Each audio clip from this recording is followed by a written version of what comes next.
Okay, we are going to make a color splash real quick, making our image black and white, and only parts of it have color that show through.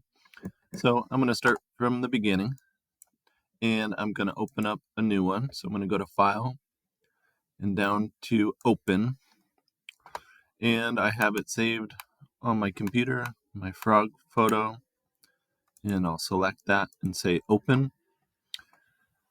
First, I'm going to unlock my background. I'll click on there, and I'm going to make a duplicate of this layer. So I'm right clicking and I'm going to go up to duplicate layer and we'll say OK.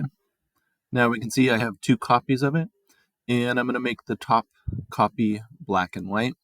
I could do that here, but there's a couple extra steps. So I'm just going to go up to Image, Adjustments, and then I'm going to head to black and white on here.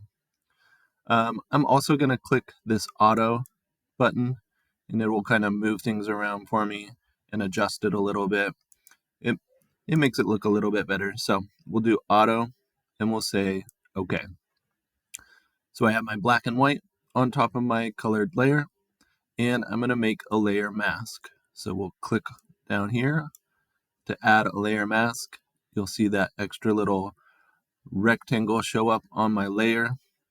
And as long as I have black in front, black will take it away, white will bring it back.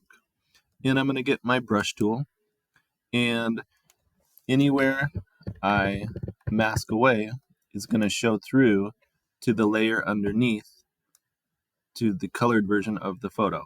So I can mask away anywhere I want, bring back my color, and I could take a lot more time and make it look good, zoom in and use the right size brush.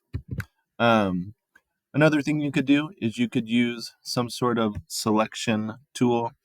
I'll click on the object select, but you can make a selection with the lasso or magic wand or whatever you'd want to use. And we can use that to help us select some areas that we want to mask away to show the color underneath. We'll see if our computer will catch up. And it selects that object for us. And if I want to add to that, I can hold down Shift and select the next section, and we can add to it. So holding down Shift on my keyboard, see a little plus sign next to my cursor, and it will add to the selection.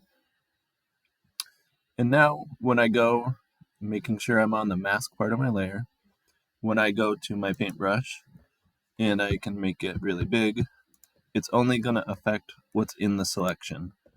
So that's another way of making this happen. And I could go in and touch things up, and I can also get rid of that selection with Control D or select and deselect. And we were able to make it pretty quick.